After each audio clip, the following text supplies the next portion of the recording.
வளர்ச்சி நாயகன் பாரத பிரதமரின் தலைமையேற்று AUO 21Y என்ற குறியீட்டை பயன்படுத்தி பாஜகவில் உறுப்பினராக சேர உங்களை அழைக்கிறேன். Taste Daily.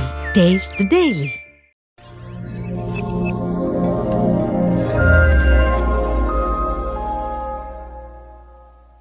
உதயநிதி ஸ்டாலின் நான் ஒரு கிறிஸ்தவன் மேடையில சொல்றார். என் மனைவி கிறிஸ்தவச்சி, அதனால நானும் ஒரு கிறிஸ்தவன், ஆகையினால நான் கிறிஸ்தவன் என்று சொல்வதில் பெருமை கொள்கிறேன் அப்படின்னு சொல்லக்கூடிய ஆளு ஹிந்து மதத்தை சனாதனத்தை ஒழிப்பேன்னு பேசி இருக்கிறது இருக்குல்ல. இன்னொரு மதத்தை சார்ந்தவன் இன்னொரு மதத்தை ஒழிப்பேன்னு பேசுறது தப்பா இல்லையா? நீ வேண்டுமென்றே இவர் தமிழ்நாட்டுல மத கலவரத்தை மத ரீதியாக ஒரு காழ்ப்புணர்ச்சிய ஒரு இனப்படுகொலைய பண்றதுக்கான முயற்சி நடக்குதா அப்படிங்கிற ஒரு கேள்வி இருக்குல்ல. ஒரு நெருப்பு அணையாம பாத்துக்க கூடிய வேலை, இந்த தீண்டாமை, இந்த ஏற்றத்தாழ்வு, இந்த ஜாதிய பிரச்சனைகள், இதையெல்லாம் தமிழ்நாட்டுல அது அப்படியே வச்சிருக்கணும். அப்பதான் ஆட்சிக்கு வர முடியும்னு இந்த திராவிட இயக்கங்கள், குறிப்பாக திமுக போன்ற கட்சிகள் தொடர்ந்து இந்த விஷயத்தை அப்படியே வச்சிருக்காங்க. இவர் கீழே போய் இது பாரு, நீ நான் முகமது நபியை பத்தி இப்படி எல்லாம் பேசுனா எழுதுனா நீ அமைதியா இருப்பியா? என் கடவுளை பத்தி நீ யார் பேசுறதுக்குன்னு கேட்கிறாரு. உடனே அவன் போய் புகார் கொடுக்குறான். இவர் தூக்கி கைது பண்றான். கேவலப்படுத்துறது, கொச்சைப்படுத்துறது, இன்னும் தமிழ்நாட்டுல சொல்ல போனான்னு சொன்னா ஷூனக்கின்னு பேசுறது, இப்படி எல்லாம் மன்னிப்பு கேட்கக்கூடியவர் இவர் தான் மன்னிப்பு கேட்டிருக்காரு. இன்னைக்கு ராகுல் தான் மன்னிப்பு கேட்டிருக்காரு. காங்கிரஸ் தவிர்த்து மற்ற தலைவர்கள் அவங்களுடைய புகழெல்லாம் வெளியே தெரியாம பாத்துக்கிறாங்க. நேதாஜி சுபாஷ் சந்திர போஸ் ஏதோ ஒரு தீவிரவாதிங்க, தமிழ்நாட்டுல முத்துராமலிங்க தேவர் அவரு ஏதோ தீவிரவாதிங்க, அப்படி அவங்களெல்லாம் இல்லாம வரலாற்றினுடைய பக்கங்கள்ல இல்லாம செய்வதற்கான வேலையை காங்கிரஸ் அன்னைக்கே தொடங்குது. நைட்டு பப்புக்கு போறது, சுதந்திரமான ஒரு மாதிரி வாழ்க்கைய, ஒரு மைனர் வாழ்க்கைய வாழ்ந்துட்டு இருந்தார். அவருக்கு இதெல்லாம் வேற வேலை இல்லை அப்படின்னு சொல்லக்கூடிய அளவுக்கு நம்ம நாட்டினுடைய துரதிர்ஷ்டம். படிக்க போன இடத்துல கூட தன்னை போல மற்ற மாணவர்களையும் சுதந்திரத்துக்காக போராட வைக்கணும்னு சொன்னவர் அந்தமான சிறையில இருந்தார். ஷூனக்கின்னு இந்த ஷூனக்கிகள்லாம் மன்னிப்பு கேட்கக்கூடிய ஷூனக்கிகள்லாம் பேசிட்டு இருக்காங்க. ஆனா அன்னைக்கு பப்புக்கு போயிட்டு பார்ல இருந்தவர் இன்னைக்கு நம்ம நாட்டினுடைய பிரதமரா இருந்து நமக்கெல்லாம் வழிகாட்டியாக ஏதோ இந்த நாட்டினுடைய சுதந்திரத்துக்காக பாடுபட்டவரா நேரு மாமாவா ஆயிட்டார். ஒரு காலத்துல வரக்கூடிய காலகட்டத்துல நிச்சயமா அது நடக்கும். எந்த தமிழ்நாட்டுல இதே ஈவேரா ஒரே ஒரு இடத்துல 1952லயும் 72லயும் விநாயகர் பெருமானை போட்டு முச்சந்தில போட்டு உடைச்சாரோ அதே தமிழ்நாட்டுல இன்னைக்கு எல்லா பட்டி தொட்டி தோறும் விநாயகர் பெருமான் வந்திருக்காரு. ஹிந்து என்ன சொன்னாலும் சரி, ஒரு 500 ரூபாய் கொடுத்தா கடைசியா எலெக்ஷன் சமயத்துல ஹிந்துவை பத்தி கேவலமா பேசலாம், இந்து சாமியை பத்தி அசிங்கமா பேசலாம், இந்து கடவுள்களை எல்லாம் அசிங்கப்படுத்தலாம். கடைசியில ஒரு 500 ரூபாய் கொடுத்தா 1000 ரூபாய் கொடுத்தா கோட்டர் பிரியாணி கொடுத்தா ஓட்டு போட்டுருவான் அப்படின்னு திமுக நினைக்குது, ஸ்டாலின் நினைக்கிறாரு.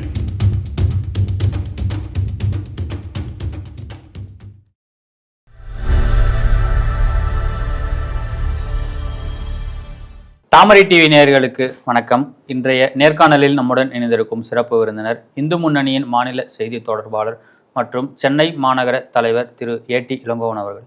வணக்கம். வணக்கம். எப்படி இருக்கீங்க? அருமை.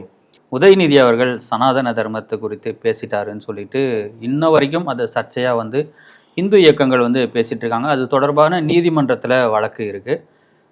ஆந்திரா துணை முதலமைச்சர் பவன் கல்யாணும் இது தொடர்பாக பேசியிருக்காரு. மறுபடியும் இது விஸ்வரூபம் எடுத்திருக்கு. நீங்க எப்படி பாக்குறீங்க? அதாவது நீதிமன்றத்துல வழக்கு இருக்கு, அதை நம்ம பேச வேண்டிய அவசியம் இருக்கு.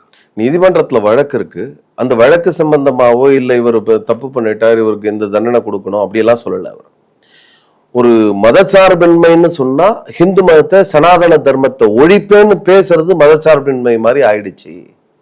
தமிழ்நாட்டுல ஒரு இளம் தலைவர் இந்த மாதிரி பேசுறாரு. இந்த மாதிரி பேசுறது இன்னைக்கு ஃபேஷன் ஆயிடுச்சு. ஒரு மதசார்பின்மையோட செக்குலரிசத்தோட அடையாளமாக இது மாறிவிட்டது அப்படின்னு பேசுறாரு. ஏதோ இன்னைக்கு தமிழ்நாட்டில் இருக்கக்கூடிய உதயநிதி ஸ்டாலின் பேசுனது அன்னிலிருந்து இன்னைக்கு வரைக்கும் நாம தொடர்ந்து எதிர்ப்பு தெரிவிச்சுட்டு இருக்கோம். நீதிமன்றம் போயிருக்கு. பல்வேறு மாநிலங்கள்ல இது சம்பந்தமான வழக்கு, அதன் சம்பந்தமாக அவர் கோர்ட்டுக்கு போறது இதெல்லாம் நடந்துட்டு இருக்கு. அவர் சுப்ரீம் கோர்ட்ல எல்லா கேஸையும் ஒன்னா சேர்க்கணும், விசாரிக்கணும். இதெல்லாம் டியூ கோர்ஸ் ஆஃப் இது லீகல்ல என்ன நடக்கணுமோ அதெல்லாம் நடக்குது. ஆனா இந்த விஷயம் ஒருத்தர் ஒரு தப்பு செஞ்சிருக்காருங்கிறத சொல்றதுல என்ன தப்பு இருக்கு? அதுவும் எந்த மாதிரி நேரத்துல நம்முடைய ஆந்திராவில் இந்த மாதிரி சம்பவம் நடக்குது. அதாவது லட்டுல கலப்படம், விலங்குகளுடைய கொழுப்பு, அதே மாதிரி மீன் எண்ணெய் கலந்து லட்ல செஞ்சிருக்காங்க அப்படின்னு சொல்லும்பொழுது நம்முடைய உரிமைக்கு, அதாவது நம்முடைய பிரசாதத்துல, கோவிலுடைய பக்தர்களுக்கு பிரசாதத்துல கிடைக்கக்கூடிய பிரசாதத்துல இந்த மாதிரி கலப்படம் நடந்திருக்குன்னு சொல்லும்போது அது ஒரு பெரிய சர்ச்சையா நாடு முழுக்க உருவாகுது. இப்ப நீதிமன்றம் கூட சுப்ரீம் கோர்ட் வரைக்கும் போயிருக்கு. அது ஒரு தனி பிளாட்ஃபார்ம், தனி செய்தி. அது இந்த சமயத்துல மக்கள் ஒவ்வொருத்தரும் யாரு அப்படின்னு சொல்லி யாரு இந்துக்களுக்கு எதிராக செயல்படுறாங்கிறத சொல்றது தப்பு ஒண்ணு இருக்குதுல்ல. இல்ல இந்த இடத்துல என் மதத்தை பத்தி பேசாதன்னு சொல்றது எப்படி இருக்கு? நீ ஏன் இஸ்லாமிய பத்தி பேச மாட்டியா, கிறிஸ்துவத்தை பத்தி பேச மாட்டியான்றது எப்படி இருக்கு? ஏன் அப்படின்னு சொன்னா, ஒரு இஸ்லாமியன் ஒரு இந்து மதத்தை பத்தி பேசினா மத உணர்வுகளை புண்படுத்துறான் அப்படின்னு சொல்லி சட்டம் போட்டு உடனடியே அதுல வழக்கு போட்டு மத கலவரத்தை உருவாக்குறான்னு சொல்லி செக்ஷன் 153 எல்லாம் போட்டு அவனை கைது பண்ணி உள்ள போடுவீங்க. இந்த உதயநிதி ஸ்டாலின் நான் ஒரு கிறிஸ்தவன் மேடையில சொல்றார். என் மனைவி கிறிஸ்தவச்சி, அதனால நானும் ஒரு கிறிஸ்தவன், ஆகையினால நான் நான் கிறிஸ்தவன் என்று சொல்வதில் பெருமை கொள்கிறேன் அப்படின்னு சொல்லக்கூடிய ஆளு ஹிந்து மதத்தை, சனாதனத்தை ஒழிப்பேன்னு பேசி இருக்கிறது இருக்குல்ல. இன்னொரு மதத்தை சார்ந்தவன் இன்னொரு மதத்தை ஒழிப்பேன்னு பேசுறது தப்பா இல்லையா? அதுவும் நீ ஒரு சாதாரண ரோட்ல போறவன் வரவன் இல்லை. ஏதாவது ரோட்ல போற ஒரு காவாலி பையன் பேசிட்டான் அப்படின்னு சொல்லி விட்டு போக முடியாது. நீ ஒரு அமைச்சர். இந்த அமைச்சர் பேசும்பொழுது நீ புதுசா வந்திருக்க அரசியலுக்கு, உனக்கு அரசியல் தெரியாது, ஏதோ சினிமால 4 படத்துல நடிச்ச ஆளு, அதுதான் உன்னோட ஹிஸ்டரி. ஆனா அரசியலுக்கு வந்த பிறகு அரசியல்ல அதுவும் குறிப்பா மதம், இந்த மாதிரி சென்சிட்டிவ் விஷயங்கள், இத பத்தி எல்லாம் இங்க உதயநிதி மேலதான் இருக்கு. அந்த மாநாடு அரேஞ்ச் பண்ணவங்க மேல நம்ம எந்த நடவடிக்கை? மாநாடு அரேஞ்ச் பண்ற எவனா இருக்கட்டும்ங்க, மாநாடு அரேஞ்ச் பண்ணவன் அது ஏற்றுக்கொள்ள முடியாது, ஒத்துக்க முடியாது. இந்த சனாதன தர்மத்தை ஒழிப்போன்னு சொல்றது, சனாதனத்தை ஒழிப்போன்னு சொல்றது ஏத்துக்க முடியாது. ஆனா உதயநிதி ஏன் டார்கெட் ஆகுறாரு அப்படின்னு சொன்னா, இது எப்படி சனாதனம் என்ற இந்து மதத்தை எப்படி ஒழிப்பேன்னு சொன்னா, எப்படி டெங்குவை ஒழிக்கிறோமோ, எப்படி மத்த மலேரியா ஒழிக்கிறோமோ, இந்த மாதிரி கொரோனா ஒழிக்கிற மாதிரி இந்த மாதிரி சனாதனத்தையும் ஒழிக்கணும். அதெல்லாம் இல்லாம செய்யணும்னு இல்லை, ஒழிக்கணும் அப்படின்னு பேசுறது யாரு? நீ ஹிந்துவாக இருந்தா ஹிந்து மதத்துல இதெல்லாம் உரிமைங்க. இந்து மதத்துல கடவுள் இல்லாதவன் ஏத்துக்கிறது, கடவுள் இல்லாதவன் சொல்றவன் கூட இந்துன்னு சொன்னா அது இந்து மதத்துல இருக்கிற விஷயம். நாயன்மார்களே ஒருத்தர் கடவுள் இல்லைன்னு சொல்லக்கூடியவர், அவரை கூட நாம நாயன்மாரா வச்சிருக்கோம். ஆனா நீ கிறிஸ்தவன்னு சொல்லக்கூடிய ஒருத்தன் எப்படி இந்து மதத்தை ஒழிப்போன்னு, சனாதனத்தை ஒழிப்போன்னு நீ பேச முடியும்? நீ வேண்டுமென்றே இவர் தமிழ்நாட்டுல மத கலவரத்தை, மத ரீதியாக ஒரு காழ்ப்புணர்ச்சிய, ஒரு இனப்படுகொலைய பண்றதுக்கான முயற்சி நடக்குதா அப்படிங்கிற ஒரு கேள்வி இருக்குல்ல. அதனால இவர் திட்டமிட்டு பேசியிருக்கார். இவருக்கு ஏதோ பின்னணியோட இதுக்கு பின்னாடி ஏதோ ஒரு வேலை நடந்திருக்கு. சனாதன தர்மத்தை பின்பற்றக்கூடிய இந்துக்களை அழிக்கிறதுக்காக ஏதோ திட்டம் நடந்துட்டு இருக்கு, அப்படித்தானே பார்க்க முடியுது. ஏதோ ஒருத்தர் நம்ம முதல்ல சொன்ன மாதிரி ஏதோ ரோட்ல போறவங்க பேசினா பிரச்சனை இல்லை. ஒரு அமைச்சர், அதுவும் இல்லாம மன்னர் பரம்பரையில வர மாதிரி அவங்க தாத்தா அப்பா இவங்கெல்லாம் முதலமைச்சரா இருந்தவங்க, அவருடைய வாரிசு பேசும்பொழுதுதான் இங்க பெரிய சந்தேகத்தோட பார்க்க வேண்டியது இருக்கு. இதுக்கு முன்னாடி வீணா போன வீரமணி எல்லாம் பல முறை பேசியிருக்காரு. யாரு கேட்டாங்க? அவருக்கு இந்து மதமும் சனாதன தர்மமும் வேறு வேறு அல்ல, ரெண்டும் ஒண்ணுதான் அப்படின்னு இவர் பேசுறதுக்கு முன்னாடி பேசுறாரு. இவர் பேசின பிறகோ இவர் பேசுறதுக்கு முன்னாடியோ பேசுறாரு. அப்ப இந்து மதத்தை அழிக்கணுங்கிறது இவங்களுடைய நோக்கம் ரொம்ப தெளிவா புரியுது. நான் மதசார்பற்ற எல்லா மதத்தையும் ஒரே மாதிரி நடத்துவேன்னு சொல்லி பதவி ஏற்றுக்கும் போது உறுதிமொழி எடுக்கிறீங்களா இல்லையா? யாரா இருந்தாலும் நீங்க அமைச்சரா பதவி எடுக்கும் பொழுது எல்லாரும் உறுதிமொழி எடுக்கிறீங்க. அப்படி உறுதிமொழி எடுக்கும் பொழுது எல்லாரையும் மத ரீதியாக, இன ரீதியாக, சாதி ரீதியாக பார்க்காமல், ஏழை பணக்காரன் எந்த வித்தியாசமும் பார்க்காம எல்லாரையும் ஒரே மாதிரி நடத்துவேன்னு உறுதிமொழி எடுத்திருக்கீங்க. உறுதிமொழிக்கு எதிராக இந்து மதத்தை அழிப்பேன்னு சொன்னது தப்பா இல்லையா? அதைத்தானே நம்ம சொல்றோம். அவர் இங்க இருக்க ஏற்றத்தாழ்வு குறித்து பேசுறாரு. நீங்க 2 நாட்களுக்கு முன்னாடி பார்த்திருப்பீங்க, திருவண்ணாமலையில ஒரு தலித் அவர் இறக்குறாரு. அந்த பணத்தை கூட தூக்கிட்டு போக முடியல. காவல்துறையினரே அதை தடுத்து நிறுத்துறாங்க. அதாவது நான் அதான் சொல்றேன், நீங்க சமூக நீதின்னு சொன்னீங்களே, சேர்ல உட்கார வைக்க மாட்டீங்க. 70 ஆண்டுகளாக இந்த திராவிட அரசியல் தமிழ்நாட்டுல கட்சிகள் ஆட்சியில இருக்கு. நீங்க என்ன பண்ணீங்க? தமிழ்நாட்டுல இந்த தொட்டியில மலம் கலந்தது இன்னும் வேங்க வயல்ல கண்டுபிடிக்கல. இந்த ஏற்றத்தாழ்வு இந்து மதத்துலதான் இருக்கு. இந்த ஏற்றத்தாழ்வை அப்படியே இல்லாம அப்படியே பாதுகாத்துட்டு இருக்கிறது இந்த திராவிட கட்சிகள்.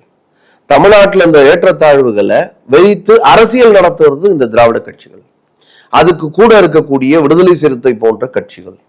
இவங்க இந்த ஏற்றத்தாழ்வு பிரிவினை இதெல்லாம் இல்லாம போயிட்டா தமிழ்நாட்டுல நாம ஆட்சிக்கு வர முடியாதுன்னு அதை அப்படியே வச்சிருக்காங்க.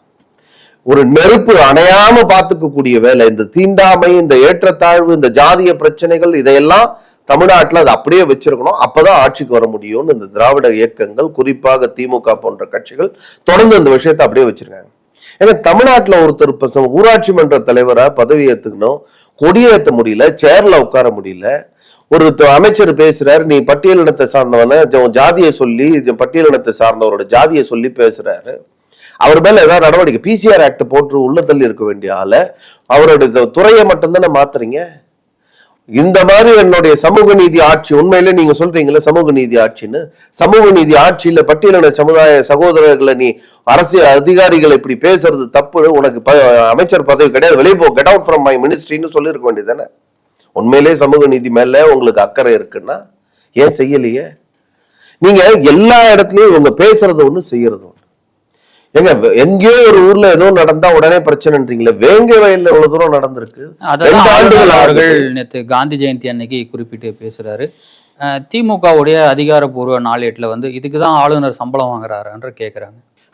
அதாவது யாராவது உண்மையை சொன்னா, நீங்க நாம யாராவது பேசணும் இது பத்தி இந்த அரசாங்கத்தை விமர்சனம் செய்தா, அது பத்திரிகையாளர்களா இருந்தாலும் சரி, யூடியூபர்ஸா இருந்தாலும் சரி, உள்ள தூக்கி குண்டாஸ்ல போடுவாங்க. வராகி போட்டு வச்சுக்கிறாங்க. இதுக்கு முன்னாடி சவுக்கு சங்கர், நம்ம பட்டியலே பெரிய பட்டியல். ஏதாவது ஒரு வழக்கு இருக்கா, மாரிதாஸ், அந்த மாதிரி பல பேரை தூக்கி உள்ள போடுறது. நேத்திக்கு கோயம்புத்தூர்ல திருப்பூர் பக்கத்துல ஒரு தம்பி, ஏதோ ஒரு வியாபாரி, அவரு இந்த லட்டு சமாச்சாரமா ஏதோ ஒரு முஸ்லீம் ஒருத்தர் முகநூல் பக்கத்துல எழுதுறாரு. அதுல நம்ம கடவுளை பத்தி மிக மோசமா எழுதுறாரு. இவர் கீழே போய் இது பாரு, நீ நான் முகமது நபியை பத்தி இப்படி எல்லாம் பேசுனா எழுதுனா நீ அமைதியா இருப்பியா, என் கடவுளை பத்தி நீ யார் பேசுறதுக்குன்னு கேட்கிறாரு. உடனே அவன் போய் புகார் கொடுக்குறான், இவர் தூக்கி கைது பண்றான். ஏன் என் கடவுளை பத்தி, என்னுடைய லட்டை பத்தி, என்னுடைய பிரசாதத்தை பத்தி, பெருமாளை பத்தி இவ்வளவு மோசமா எழுதியிருக்கானே, அவனை கைது பண்ணல. நான் கீழே நீ இப்படி பேசுனா உன்னுடைய முகமது நபியை பத்தி நான் பேசுவேன்னு சொல்லி எழுதுனா உடனே கைதா? அதனால எப்படி இந்த திராவிட மாடல் அரசாங்கம் எப்படி நடக்குதுன்னு சொன்னா, அரசாங்கத்துக்கு எதிராக யாராவது பேசுனா அவங்க மேல ஏதாவது ஒரு வழக்கு போட்டு உள்ள தள்ளுறது, அதுவும் குண்டாஸ் போடுறது. நீங்க எமர்ஜென்சி காலத்துல கூட இந்த மாதிரி ஒரு மோசமான நிலை இல்லாத அந்த அளவுக்கு கிட்டத்தட்ட எமர்ஜென்சி காலம் மாதிரியே தமிழ்நாட்டுல கருத்துரிமை நசுக்கப்படுகிறது. ஒரு பாசிச அரசாங்கம் தமிழ்நாட்டுல நடந்துட்டு. அதனாலதான் இந்த மாதிரி விஷயங்கள் தமிழ்நாட்டுல எதையும் எதிர்த்து நீங்க சமீபத்துல 90% தமிழ்நாட்டு மீடியாக்கள் இதை பத்தி எல்லாம் பேசவே மாட்டேங்கிறாங்க. விவகாரத்திலே உச்ச நீதிமன்றம் இதை வச்சு அரசியல் பண்ணாதங்கிற ஒரு கருத்தை சொல்லியிருக்காங்க. இப்ப அந்த வழக்கையும் சிபிஐக்கு மாற்றம் செஞ்சு நல்லதுங்க, உண்மையில நல்லது. நான் என்ன சொல்றேன், அரசியல் கட்சிகள் அரசியல் தான் செய்யும், அவியல் நிச்சயமா செய்ய மாட்டாங்க. அரசியல் அவங்களுக்கு ஏதாவது லாபம் இருக்கான்னு பாக்குறாங்க. என்ன லாபமா? எல்லா அரசியல் கட்சியும் அரசியல் செய்யறதுக்கு, அரசியல்ல இருக்கணும்னு சொன்னா மக்கள் கிட்ட ஏதாவது ஒரு மைலேஜ் எடுக்கணும்னு பாப்பாங்க. ஒரு மத உணர்வு வச்சு அரசியல் செய்ய எந்த தமிழ்நாட்டுல எத்தனை கட்சி யார மத உணர்வு வச்சு மைலேஜ் வாங்கிட்டு இருக்காங்க? நீங்க தமிழ்நாட்டுல தொடர்ந்து திமுக எப்படி எல்லாம் நீங்க கிறிஸ்தவனையும் முஸ்லீமையும் தாஜா பண்றது, அவங்களுக்கு உயர் பதவிகளை கொடுக்கறது, அது மூலமாக பதவி இது ஓட்டு வாங்குறது, இதெல்லாம் மத அரசியல் கிடையாதா? முஸ்லீம்களை கூப்பிட்டு வச்சு நீங்க உங்களுக்கு எல்லா முக்கியமான பதவியை கொடுக்கறதுக்காக நாங்க ஏற்பாடு பண்றோம். அதே மாதிரி கிறிஸ்தவனை கூப்பிட்டு உட்கார வச்சு அவனுக்கு எல்லா விதமான பதவிகளை கொடுக்கறது, டாப் லெவல்ல இருக்கக்கூடிய கீ பொசிஷன்ல இருக்கக்கூடிய ஆபீசர்ஸ் எல்லாம் அவங்கள போட்டு வைக்கிறது. இப்படி எல்லாரையும் போட்டு வச்சுதானே நீங்க கிறிஸ்தவ மிஷனரிகளை சந்தோஷப்படுத்தி சாந்தப்படுத்தி அவங்க ஓட்ட வாங்குறீங்க. அரசியல் தானே, அதுவும் மத அரசியல் தானே. அதனால மத அரசியல் எல்லா இடங்கள்லயும் இருக்கு, எல்லா இடங்கள்லயும் எல்லா அரசியல் கட்சியும் பண்றாங்க. ஜாதி அரசியல் அதிகமா பண்றாங்க, பாஜக உட்பட. நீங்க இந்து மதத்தை பத்தி பேசுறாங்க பிஜேபி. எங்கேயாவது ஒரு இடத்துல கிறிஸ்தவத்தை பத்தியோ இஸ்லாத்தை பத்தியோ நம்முடைய பிஜேபியினுடைய டாப் லீடர்ஸ் யாராவது ஏதாவது பேசியிருக்காங்களா? இஸ்லாத்தை பத்தி கேவலமா ஏதாவது பேசியிருக்காங்களா? கிறிஸ்தவத்தை பத்தி ஏதாவது பேசியிருக்காங்க? வைக்கக்கூடிய முக்கிய குற்றச்சாட்டு அதுதானே இருக்கு. அதான் என்ன வேணா சொல்லுவாங்க. அதாவது இந்துக்கள் எங்க ஒன்னா சேர்ந்துட போறாங்களோன்ற ஒரு பயம். இந்துக்கள் ஒன்னா சேர்ந்தா இஸ்லாமிய கிறிஸ்தவர்களுடைய ஓட்டை விட இந்துக்களுடைய பெரும்பான்மை ஓட்டு கிடைச்சி பிஜேபி ஜெயிச்சிரும். அது வராம இருக்கணும்னு சொன்னா இந்த கிறிஸ்தவர்களை முஸ்லிம்களை பார்த்துப்பா பாரு பாரு பாரு இந்த புலி வருது கதையா, இது இவங்க கிறிஸ்தவத்துக்கு எதிரானவர்கள், இவர்கள் இஸ்லாமியர்களுக்கு எதிரானவர்கள், அப்படி தொடர்ந்து சொல்லிட்டே இருக்க. நீங்க கோவால யாருங்க இருக்காங்க? கோவால பெரும்பான்மை சமுதாயம் எது? கிறிஸ்தவ சமுதாயம். ஆட்சியில இருக்கிறது எது? பாஜக. மிசோரம் திரிபுரால யாரு இருக்காங்க? திரிபுரால பெரும்பான்மை சமுதாயம் யாரு? அங்கே ஆட்சியில இருக்கிறது யாரு? இந்த மாதிரி பல மாநிலங்கள்ல, அசாம்ல ஊடுருவல்காரர்கள் பல பேர் இருக்காங்க. மெஜாரிட்டி கிட்டத்தட்ட 30% முஸ்லிம்கள் இருக்காங்க. ஆட்சியில இருக்கிறது பிஜேபி. ஒரிசா, இந்த மாதிரி பல மாநிலங்கள்ல இந்துக்களுடைய ஜனத்தொகை, நீங்க இதுல உத்தரப்பிரதேசத்துல எடுத்துங்க, 20-25% அங்க வந்து முஸ்லிம்கள் இருக்காங்க. இப்போ நம்ம அது 2011 சென்சஸ், 2021 எடுக்க வேண்டியது எடுக்கல. அப்படி எடுத்திருந்தா 30% ஆயிருப்பாங்க. 70% ஆஃப் இந்துஸ், அப்புறம் வந்து கிறிஸ்டியன்ஸ், பார்சி, மத்த ஜெயின்ஸ் இவங்கெல்லாம் இருக்காங்க. ஆனா அங்க ஆட்சியில் இருக்கிறது பிஜேபி. ஏன் இதை சொல்றேன்னு சொன்னா, இவங்க சொல்ற மாதிரி இந்த பூச்சாண்டி காமிக்கிற மாதிரி கிறிஸ்தவர்களை முஸ்லிம்களை பிஜேபி அடுக்கும் ஒடுக்கும் அப்படின்னு சொன்னா, எங்க அங்க கோவால எப்படி ஜெயிக்க முடிஞ்சது? திரிபுரால எப்படி ஜெயிக்க முடிஞ்சது? அசாம்ல எப்படி ஜெயிக்க முடிஞ்சது? உத்தரப்பிரதேசல எப்படி ஜெயிக்க முடிஞ்சது? அதனால இதெல்லாம் வந்து சும்மா எதையாவது ஒருத்தர் வேண்டான்னு சொன்னா அவங்களுக்கு எப்படியாவது எதையாவது பொய் சொல்லி இந்த டூல் கிட் வேலை, எதையாவது ஒரு விஷயம் நெகட்டிவா ஒரு நரேட்டிவ் செட் பண்றது இவங்களை பத்தி அப்படின்னு சொல்லி அதுதான் நடந்துட்டு இருக்கு தமிழ்நாட்டில். அதனால ஆனா இவங்க பண்றக்கூடிய மத ரீதியான அரசியல் இதெல்லாம் வந்து வெளியே தெரியறது இல்லை. ஏன்னா மீடியா வாயை திறந்து பேசுறது கிடையாது. தமிழ்நாட்டில் இருக்கக்கூடிய 90% மீடியா வாயை அடைச்சு வச்சிருக்கு இந்த அரசாங்கம்.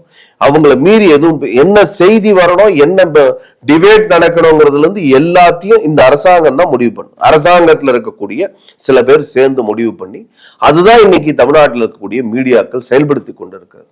அதனால இதை ஏன் இதை சொல்றேன்னா, கருத்துரிமைக்கு எதிரான இந்த அரசாங்கம் ஒரு பாசிச அரசாங்கமாக திமுக அரசாங்கம் தொடர்ந்து செயல்பட்டு கொண்டிருக்கிறது அப்படிங்கிறதுக்காக இதை சொல்றேன். ராகுல் காந்தி அவர்கள் ஏற்கனவே இந்த சவர்கர் குறித்து பேசின கருத்துக்கு உச்ச நீதிமன்றத்திலே மன்னிப்பு கேட்டிருந்தாரு. மறுபடியும் இது தொடர்பான வழக்கில் பூனே ஹைகோர்ட் வந்து அக்டோபர் 23 ஆஜராக சொல்லி சம்மன் பண்ணியிருக்காங்க. சவர்கர் வந்து எப்படி சத்ரபதி சிவாஜி மகாராஷ்டிர மாநிலத்துல அந்த மராட்டா பகுதிகளில் மிக முக்கியமான ஒரு தலைவராக இந்து ஸ்வராஜ் அப்படின்னு ஒரு தேசத்தை, ஒரு இந்து ஸ்வராஜ்யத்தை அமைச்சவராக பார்க்கிறார்களோ, அதே மாதிரி சாவர்கர் அவர்களுக்கு ஒரு மிகப்பெரிய செல்வாக்கு, அவர் இறந்து இத்தனை வருஷம் 40-50 வருஷம் ஆன பிறகும் கூட அவருக்கான ஒரு செல்வாக்கு ஒரு பெரிய மக்கள் மனசுல இருக்கு, மக்கள் மத்தியில இருக்கு. அதனால அந்த மாநிலத்துல போய், ஏன்னா இந்த நாட்டுக்காக அதிகமான அளவுக்கு சுதந்திரத்திற்காக போராடி அதிகமான ஆண்டு ஜெயில இருந்தவர், அதே மாதிரி 50 ஆண்டுகள் சிறை தண்டனை பெற்றவர், 10 ஆண்டு வந்து அந்தமான் சிறையில இருந்தவர், தனிமை சிறையில வாடியவர், அந்த மாதிரி எக்கச்சக்கமான விஷயங்கள் சொல்ல முடியும். மற்றவங்க எல்லாம் நிறைய சுதந்திர போராட்ட வீரர்கள் சுதந்திரத்துக்காக ஜெயிலுக்கு போனாங்கலாம் சொல்லலாம். ஆனா நேரு, காந்தி இப்படி பல பேர் போனாங்க. ஆனால் இவங்கெல்லாம் அனுபவிக்காத கொடுமைகளை நம்முடைய சாவர்கர் அவர்கள் அந்தமான் சிறையில அனுபவிச்சிருக்காரு. அப்படிப்பட்டவரை கேவலப்படுத்துறது, கொச்சைப்படுத்துறது, இன்னும் தமிழ்நாட்டுல சொல்ல போனோன்னு சொன்னா ஷூனக்கின்னு பேசுறது, இப்படி எல்லாம் மன்னிப்பு கேட்கக்கூடியவர் இவர் தான் மன்னிப்பு கேட்டிருக்காரு. இன்னைக்கு ராகுல் தான் மன்னிப்பு கேட்டிருக்காரு. ஆனா இவர் மற்றவரை பத்தி, அந்த சாவர்கரை பத்தி ஷூனக்கி அப்படி எல்லாம் சொல்லி கேவலப்படுத்துறது, இது அந்த மாநிலத்துல மக்கள் மத்தியிலேயே ஒரு பெரிய எதிர்ப்பு வந்த பிறகு போய் நீதிமன்றத்துல மன்னிப்பு கேட்கிறாரு. ஆனாலும் கூட வெறும் மன்னிப்பு இல்ல. நீங்க தமிழ்நாட்டுல ஏதாவது ஒரு கேஸ் வந்தா கூட நீதிமன்றத்துல என்ன சொல்றாங்க, பத்திரிகையாளர்ல கூப்பிட்டு வச்சு நீங்க மன்னிப்பு கேளுங்க, பொது மன்னிப்பு கேளுங்க அப்படி எல்லாம் சொல்றாங்க. அந்த மாதிரி அங்க இருக்கக்கூடிய நீதிமன்றத்துல மோகன்ஜி வழக்கிலையும் அதான் சொல்லியிருக்காங்க. எதுங்க, இயக்குனர் மோகன்ஜி வழக்கிலையும் அதான் சொல்லியிருக்காங்க. எல்லா இடங்கள்லயும் இப்ப சகஜமா இந்த நீதிமன்றங்கள்ல நீதி அரசர்கள் சொல்லக்கூடிய தீர்ப்புகள்ல இந்த மாதிரி விஷயங்கள் சொல்றாங்க. அதே மாதிரி ஒரு நீதிமன்றத்துல இந்த வழக்கானது போட்டிருக்காங்க, திரும்ப அந்த இடத்துல கூப்பிட்டுருக்காங்க, அதாவது சம்மன் பண்ணி அனுப்பிச்சு வாங்க பதில் சொல்லுங்கன்னு சொல்லியிருக்காங்க. நிச்சயமாக இதற்கு பதில் சொல்லியே தீர வேண்டும்.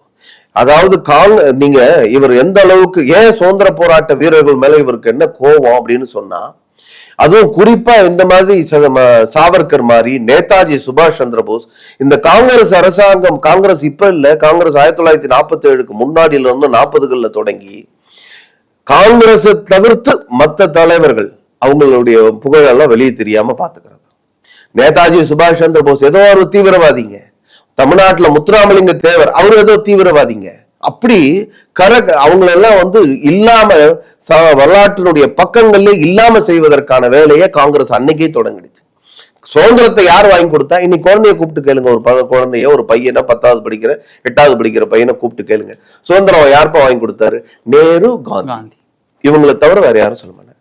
நேரு காந்திக்கு பங்கு இருக்கிறது, இல்லைன்னு சொல்லல. ஆனால் சுதந்திரத்துக்காக பாடுபட்ட நேரு காந்தி எப்படி பாடுபட்டாங்களோ அதை விட அதே மாதிரி அதே அளவுக்கு சாவர்கரும் பாடுபட்டு இருக்காரு. அதே அளவுக்கு நேதாஜி சுபாஷ் சந்திர போஸ், அதுக்கு மேல நேதாஜி சுபாஷ் சந்திர போஸ் பாடுபட்டு இருக்காரு. தமிழ்நாட்டில் நம்முடைய தேவர் ஐயா அவர்கள் இந்த நேதாஜி சுபாஷ் சந்திர போஸினுடைய ஐஎன்ஏவுக்கு இங்கிருந்து தமிழர்களை அனுப்பிச்சு போர்ப்படை வீரர்களாக போய் அனுப்பிச்சிருக்காரு. இப்படி பல பேரோட கூட்டு முயற்சியில இருந்தது. ஆனா யாரெல்லாம் காங்கிரஸ் இயக்கத்துல இல்லையோ, காங்கிரஸ் கட்சியில இல்லையோ, அவங்களையெல்லாம் அவங்களுடைய வரலாறு இருட்டடிப்பு செய்யப்படுகிறது. அதனாலதான் சாவர்கரை இந்த மாதிரி சாவர்கர் மக்கள் மத்தியில ஒரு பெரிய செல்வாக்கோட அந்த மகாராஷ்டிரா மாநிலத்துல இருக்கு, தெரியும் எல்லாருக்கும். ஆனா அவரை ஒரு டிஃபேம் பண்ணணும், அவருடைய புகழை கெடுக்கக்கூடிய அளவுல அவர் ஏதோ தப்பு பண்ண ஒரு மாதிரி, அவர் சுதந்திரத்துக்கு எதிராக செயல்பட்ட மாதிரி. இன்னும் கேட்டா சாவர்கரும் நம்முடைய ஜவஹர்லால் நேரும் 2 பேரும் லண்டன் ஹவுஸ்ல ஒரே சமயத்துல தங்கி படிச்சுட்டு இருக்காங்க. லண்டன் ஹவுஸ்ல நம்முடைய சாவர்கர் அவர்கள் அவருடைய நண்பர்களை எல்லாம் கூப்பிட்டு வச்சு நாட்டினுடைய சுதந்திரத்தை பத்தி பேசிட்டு இருக்காரு. ஆனா சாவர்கர் எந்த லண்டன் ஹவுஸ்ல தங்கிட்டு நண்பர்களை எல்லாம் கூப்பிட்டு வச்சு சுதந்திரத்துக்காக நாம போராடணும், ஜமீன்தாருடைய குழந்தைகள் தான் அங்க படிக்க வந்திருக்காங்க, பெரிய பெரிய பணக்காரருடைய குழந்தைங்க, அரசவை மன்னர்களுடைய குழந்தைங்க, இவங்க தான் படிக்க வந்திருக்காங்க பசங்க எல்லாம், அவங்க கிட்ட சுதந்திரத்துக்காக போராடணும்ன்றத பத்தி எல்லாம் பேசிட்டு இருக்காரு. அதே இடத்துல தங்கியிருந்த நம்முடைய நேரு அவர்கள் அதே இடத்துல போய் நைட்டு பப்புக்கு போறது, சுதந்திரமான ஒரு மாதிரி வாழ்க்கைய, ஒரு மைனர் வாழ்க்கைய வாழ்ந்துட்டு இருந்தார். அவருக்கு இதெல்லாம் வேற வேலை இல்லை அப்படின்னு சொல்லக்கூடிய அளவுக்கு நம்ம நாட்டினுடைய துரதிர்ஷ்டம்.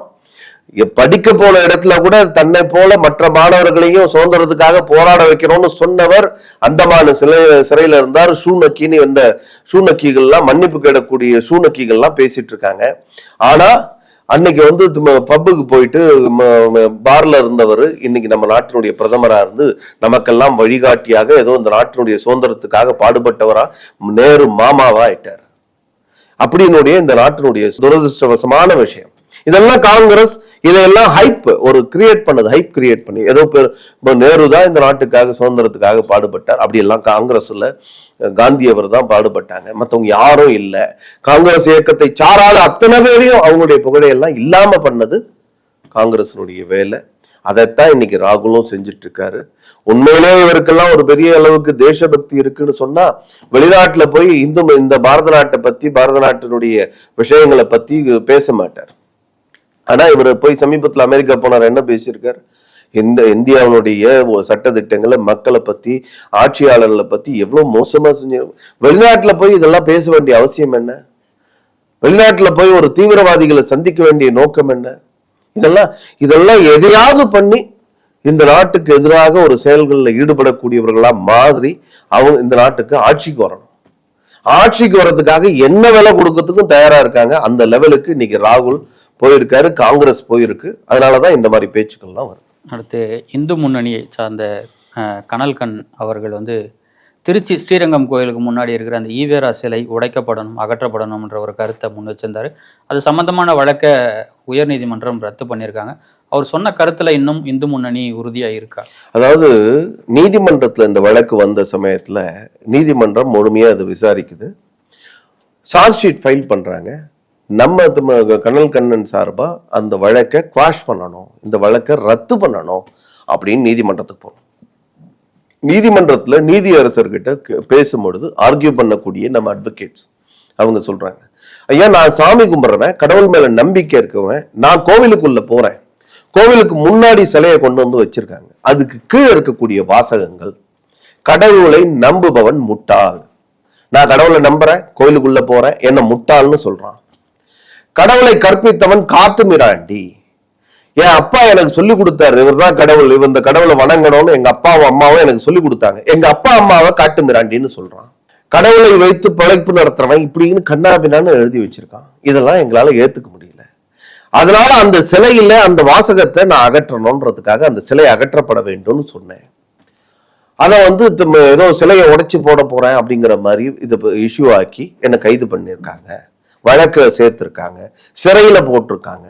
அதனால இந்த வழக்குல இருந்து என்னை ரத்து பண்ணணும்னு சொல்லி இந்த வழக்கை ரத்து பண்ணணும்னு நீதிமன்றத்துல நம்ம வழக்கறிஞர்கள் வாதாடினால நீதிமன்றம், நீங்க இவர் சொன்னது ஒருத்தர் தான், எந்த மனிதனையும் முட்டாள்னு சொல்றதுக்கு யாருக்கும் அதிகாரம் கிடையாது, காட்டு மிராண்டின்னு சொல்றதுக்கு யாருக்கும் அதிகாரம் கிடையாது, அயோக்கியன்னு சொல்றதுக்கு யாருக்கும் அதிகாரம் கிடையாது. அப்படி அந்த வாசகம் இருக்கிறதுனால அதை அகற்றணுங்கிறது தான் சொல்லியிருக்காரு. ஆகையினால அது தப்பு இல்லை அப்படின்னு சொல்லி அந்த வழக்கு தள்ளுபடி செய்யப்பட்டிருக்கிறது, ரத்து செய்யப்பட்டிருக்கு. ஆனா எந்த இடத்திலும் நீதிபதி அந்த வாசகங்களை அகற்றணும்னு சொல்லிட்டு எந்த இடத்திலும் சொல்ல வாசகங்களை அகற்றணும்னு சொல்லல. இது அரசாங்கம் அதுக்கு அடுத்தது ஏன்னா வழக்கு வாசகங்களை அகற்றணுங்கிறது ஸ்டெப் எடுக்க வழக்கு வாசகங்களை அகற்றணுங்கிறது வழக்கு இல்ல. அந்த வாசகங்களை இருக்கிறதுனால நான் அந்த சிலையை அகற்றணும்னு சொல்லி பேசினதுனால என் மேல வழக்கு போட்டிருக்காங்க, என்ன சிறையில் அடைச்சிருக்காங்க. இந்த வழக்கு ரத்து பண்ணணுங்கிறதான் நம்முடைய முறையீடு. அந்த முறையீடு நிறைவேற்றப்பட்டிருக்கு. இந்த விஷயம் நீங்க கேட்கிற விஷயம், இதுக்கான என்ன நடவடிக்கைன்னு இது முதல்ல ஒவ்வொரு அந்த கோவிலுக்கு போகக்கூடிய ஒவ்வொரு ஹிந்துவும் கேள்வி கேட்க ஆரம்பிக்கணும். என்ன பார்த்து முட்டாள் சொல்றதுக்கு எந்த முட்டாளுக்கு அதிகாரம் இருக்கு? எந்த முட்டாள் இந்த மாதிரி எழுதி வச்சிருக்கான்? எந்த முட்டாள் என்னுடைய அப்பாவை அம்மாவை காட்டு மிராண்டின்னு சொல்றவன், எவன் என்ன அயோக்கியன்னு சொல்றவன், அவனுக்கு என்ன உரிமை இருக்குன்னு கேள்வி கேட்க ஆரம்பிக்கணும். அந்த கேள்வி கேட்க ஆரம்பிக்கும் போது தானா அந்த இடத்துல இருக்கக்கூடிய அந்த சிலையானது அந்த வாசகங்களானது அகற்றப்படும். இது நிச்சயமா தமிழ்நாட்டில் நடக்கும். ஒரு காலத்துல வரக்கூடிய காலகட்டத்துல நிச்சயமா இது நடக்கும். எந்த தமிழ்நாட்டுல இதே ஈவேரா ஒரே ஒரு இடத்துல 1952லயோ 72லயோ விநாயகர் பெருமானை போட்டு முச்சந்தில போட்டு உடைச்சாரோ அதே தமிழ்நாட்டுல இன்னைக்கு எல்லா பட்டி தொட்டி தோறும் விநாயகர் பெருமான் வந்திருக்காரு. எந்த விநாயகர் கூடாதுன்னு இவங்க சொன்னாங்களோ, எந்த விநாயகரை வடநாட்டு கடவுள்னு சொன்னாங்க, என்னெல்லாம் சொல்லி வச்சா 1500 வருஷத்துக்கு முன்னாடி சேலத்துல கோவில் புதையுண்ட கோவில் இருக்கு, விநாயகர் பெருமான் கோவில். ஆனா இவங்க என்ன சொல்றானுங்க, இது வடநாட்டு கடவுள் அப்படின்லாம் கதை கட்டி விடுறானுங்க. அப்படிப்பட்ட தமிழ்நாட்டுல அவங்க சொன்னது யாரும் இந்த விநாயகர் பெருமான் வடநாட்டு கடவுள் வாதாபில இருந்து வந்தாரு என்னெல்லாம் கதை கட்டினாங்க. ஆனா அந்த விநாயகர் பெருமான் தான் இன்னைக்கு தமிழ்நாட்டுல எல்லா கிராமத்திலயும் தெருவுக்கு தெரு விநாயகர் வந்திருக்காரு. அதே மாதிரி தமிழ்நாட்டுல ஒரு நிலை ஏற்படும். இந்த சிலைகள், இது போன்ற வாசகங்கள் இருக்கக்கூடிய பெயர் பலகைகள் இதெல்லாம் அகற்றப்படும். அது நிச்சயமா நடக்கும்.